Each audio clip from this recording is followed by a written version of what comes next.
In this section, you'll hear a conversation between David and Claudia about their holiday trip. First, you have some time to read questions 1 to 5.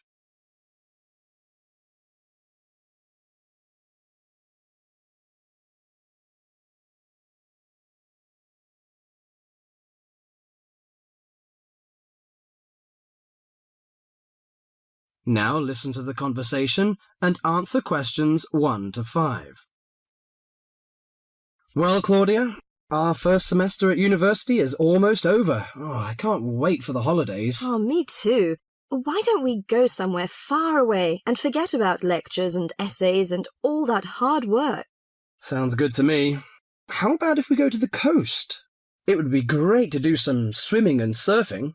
The coast would be good, but let's look at our other options. There are the mountains. They're nice and cool at this time of year. There's also the desert, which I really enjoyed last year. What about going to Sydney? I've never been there, and they say it's a great city to visit. Well, I agree. Sydney would be good, but there are too many tourists there at this time of year, and I'd rather get away from buildings and cars. I vote for the mountains. All right, then, let's do that. Now, we have to decide where we're going to stay and how we're going to get there. Any suggestions? Well, for places to stay, there are the usual places, motels, hotels, and youth hostels. We can go camping too. I'm afraid I'm not a very good camper. I tend to feel a bit frightened sleeping outdoors. All right, we'll forget about camping. So, what do you prefer? Well, since neither of us has a lot of money, I don't think a hotel or motel would be possible. How about a youth hostel? Oh, I'd rather not go to a youth hostel. They're cramped and noisy, and the person in the bed next to you might be a snorer. No, I think we should find a small holiday house to rent, and if we get a few more friends to join us, it will be really cheap. Okay. You know, it's the first time for me to travel to the mountains. What do you suggest to take? Mosquito net, I guess. Mosquito net is useful, but I don't want to add more weight to our luggage. So the insect repellent can do, I think. Besides, aspirins are necessary and some cold cure, in case we feel sick or something like this. Do you think we need binoculars and a camera? Well, it would be a good idea to take binoculars. As to a camera, I'm not very for it. I'd rather record the scenes in my mind.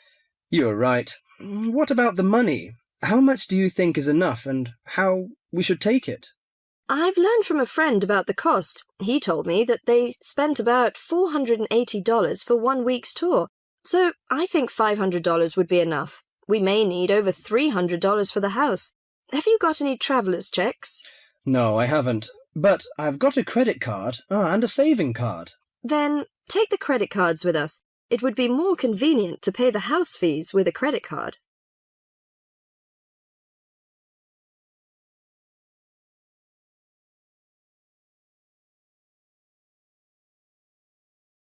Before the rest of the conversation, you have some time to read questions 6 to 10.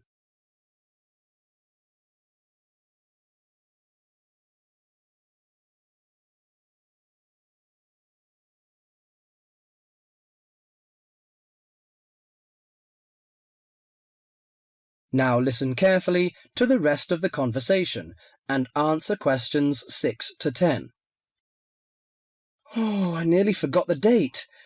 How long will we have before we have to be back here on campus? Under a week, I think. We'll leave on the 14th of April and come back on the 21st, because you know we'll start to study on the 22nd. Do you know the definite locations of some holiday houses? I suppose it would be nice if we book in advance. Yes. Look at this brochure here. It says that there are several holiday houses near the mountains. I prefer the one near the woods. It's situated right across the road from the rainforest park. That sounds good. We can easily go to the rainforest park then. Do you know what else we can do there besides visiting the park? I know that many people go there for bushwalking, but you need a good pair of walking boots, of course. Are there any dangers in the bushes? I'm a little frightened. In fact, there's no need to be nervous of the bushes, provided that you treat it with respect and common sense. Most of the animals and wildlife are gentle and harmless. There are venomous snakes to be aware of, but really they're much more frightened of you than you are of them. The other thing is that certain plants can cause irritation if you touch them with bare skin. I see. Well, I can't wait for the coming holiday. That is the end of section 1.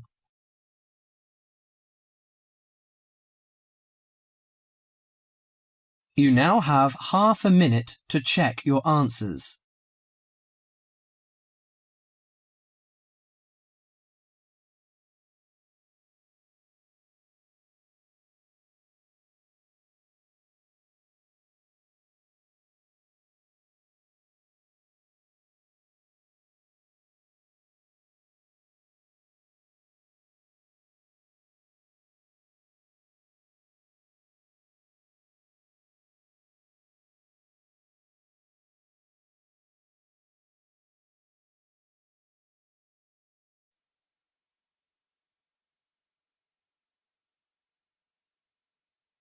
Now turn to Section 2. Section 2.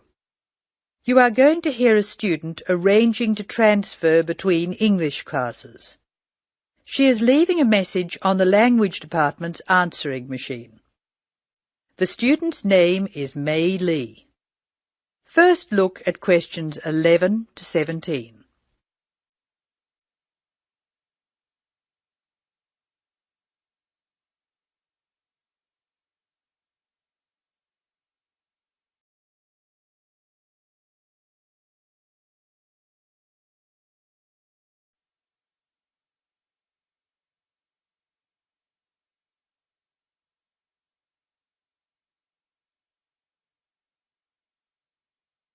As you listen to the first part of the talk, answer questions 11 to 17. Hello, this is Mei Lee speaking. This message is for Mrs. Brooks in Student Affairs. Mrs. Brooks, I telephoned you last week and you told me to call back and put the details of my request to transfer on the answering machine. I hope you can hear me easily. I have the form here and I'll give you the information working from the top to the bottom. As you know, my family name is Lee, spelled L-E-E, and my first name is May. My student number is 002312. That's 002312. I'm in Mr. Anderson's class. You know, he's the one who helps out with the football team. The next part of the form asks for my address. I'll give it slowly. I live at Flat 5, 10 University Avenue. You probably know the building. It's just near the engineering school. The telephone number is 818-6074. And I share it with a lot of other people, so it's often engaged. I'll give it to you again.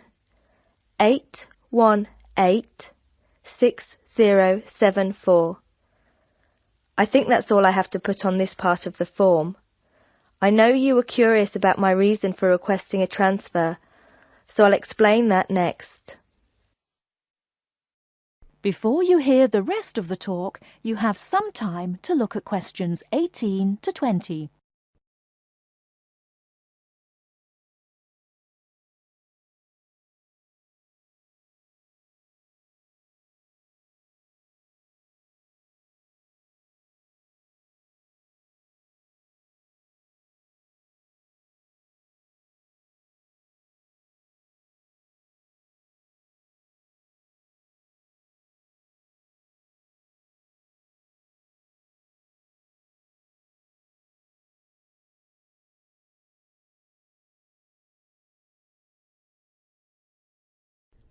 Now listen and answer questions 18 to 20.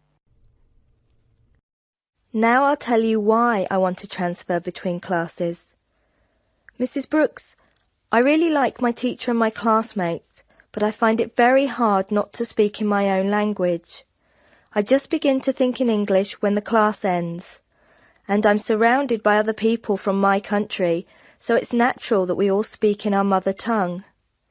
I have been looking around for a class where there are very few other people from my country, so I'll be forced to use English. The best class I can find is the evening class, which begins at 6 p.m. Most of the students in that class come from countries which speak Spanish, and I can't speak a word, so I must use English. I have an Italian friend in the class, and she tells me there are 2 Hong Kong Chinese, 6 Spanish speakers, and 1 Japanese student. She says most people speak English at the break, although sometimes the Spanish slip into their own language. I checked the class list, and 2 students have dropped out of the evening class, so there should be room for me. Could you please see if I can join the class? I'm not sure what the class number is, but the evening class I want is in room 305 of the Trotter Building. The class I'm in now is next door to the Trotter Building in Prince Tower, so it's very easy for me to find my way to the new class. I'm not going home until late today, so could you please leave a message for me at my friend Margaret's house? Her number is 812-7543, and she has an answering machine. I do hope you can transfer me, Mrs. Brooks. If there is any more information you need, please call me. Thank you very much. That is the end of section 2. You will now have some time to check your answers.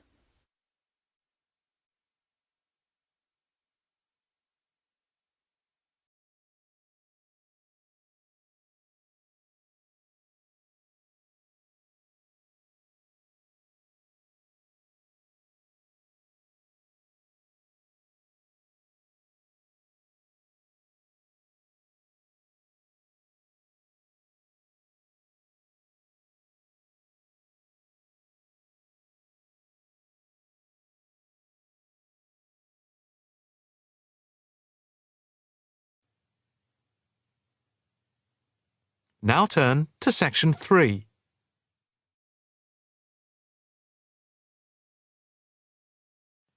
Section 3. You will hear a female and a male student talking about the mock exams that they have just taken. First, you have some time to look at questions 21 to 25.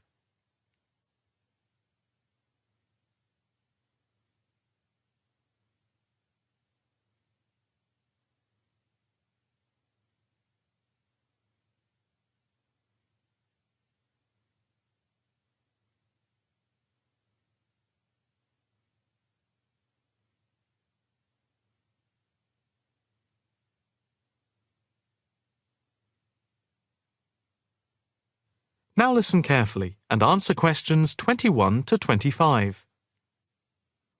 So, what did you think of the practice exams last week? You mean the mock exams? Yeah.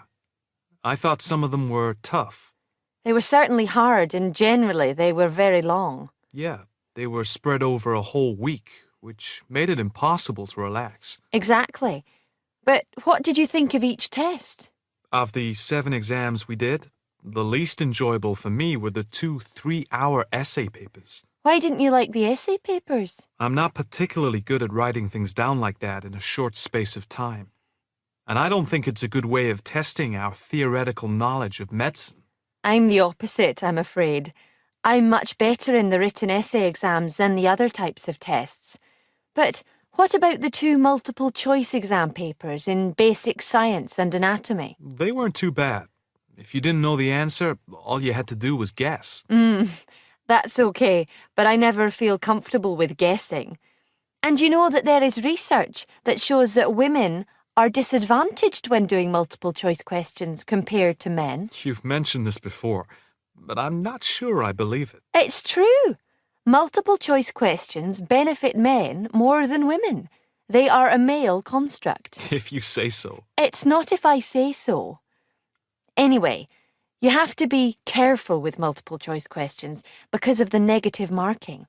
That can really bring the score down if you keep guessing and get all of the guesses wrong. It's double negative. Yeah, that is a danger. What about the role play? Did you like that? Yeah, with the actors and actresses as simulated patients, Yeah, I thought that was by far the best part of the exam. Why was that? What I liked about it was during the 24 test stations, we had a chance to show what we know about communicating with patients and show our practical medical knowledge, etc. Yes, I think I agree with you there. I enjoyed all of the stations, but I can tell you I was tired at the end. I have done a practice exam with 12 test stations, but not 24. It was exhausting, but also exhilarating. I agree completely. It lasted nearly 4 hours in total with the break. Before you hear the rest of the conversation, you have some time to look at questions 26 to 30.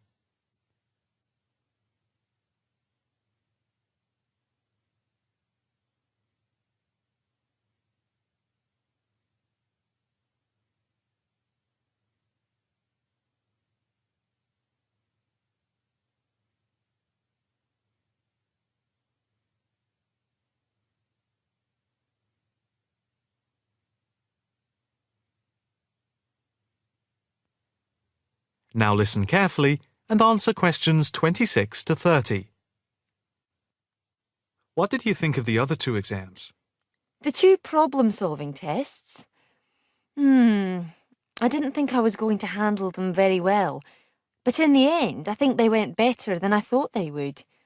What I liked most was the test where we had to work in groups of 4, and to solve a problem, we had to prioritise actions. That was very interesting. I'm not sure that I did very well in that, though. Did you feel comfortable being in a group of 4 and having 4 examiners watching you as you discussed the problem? We did practice it several times before. You learn to forget that someone is watching you. But some people are better at speaking in group situations like that, and they get the best marks. The test doesn't just assess whether people can talk a lot. It's about showing you can listen, organise your thoughts, and then show you can be part of a team, allowing other people to speak. Well, we'll have to see how it goes. When do the results of the mocks come out? They said next week, and then it's the finals 2 weeks later. Yeah, we've got that to look forward to. What is the policy on resits? Why? Are you planning to fail? No, but, well, you know what I mean. The resits are held in September, and if there is any problem after that, it goes to appeal. We'll just have to make sure we don't fail any part of the whole examination. I certainly wouldn't want to do any of it again. Me neither. It's hard when you are not allowed to fail any of the exams. I bet they don't have that policy in any other subject. Probably not. That is the end of section 3. You now have half a minute to check your answers.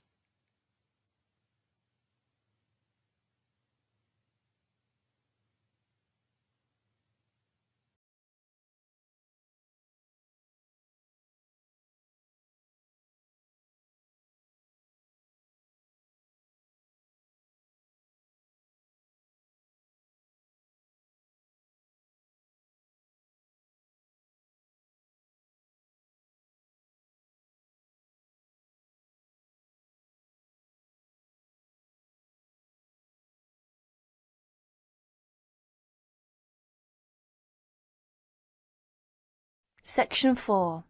In this section, you will hear a report about crime and punishment in the UK. First, read questions 31 to 40.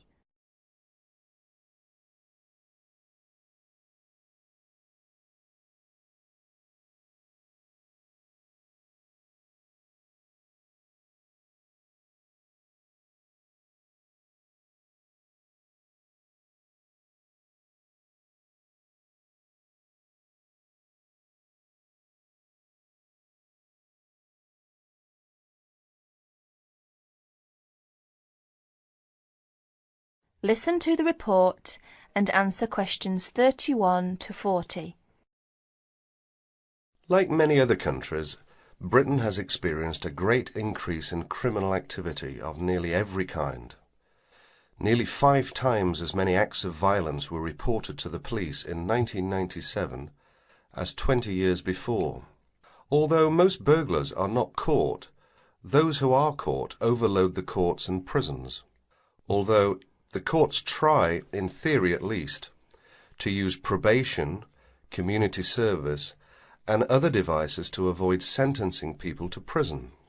The 50,000 people in prison are more in proportion to the population than in any other Western European countries.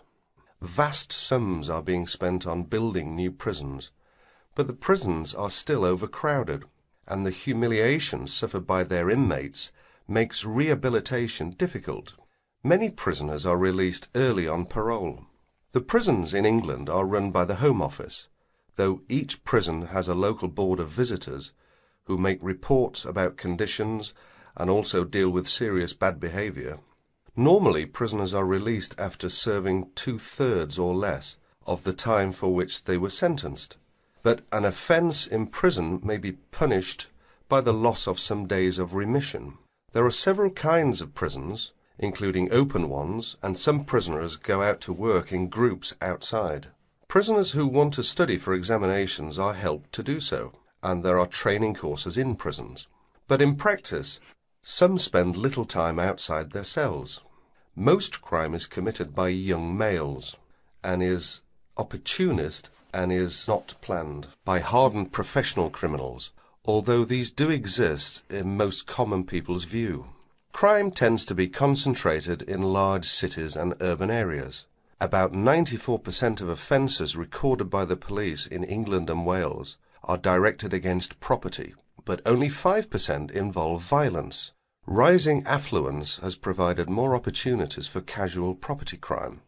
In 1977, for example, car crime was only 1/10 of total crime, but this has risen to about 28%. The demand for and supply of illegal drugs had been an increasing factor in the incidence of crime in recent years. Regular crime surveys are undertaken in England and Wales, Scotland and in Northern Ireland. In 1999, a survey in England and Wales asked respondents for information about how crime had affected them in 1998. It estimated a total of 15 million crimes in 1998, the majority of which were against property. Violent crime accounted for only 5% of the total, while 36% involved vehicles, 9% were burglaries, and 30% other forms of theft.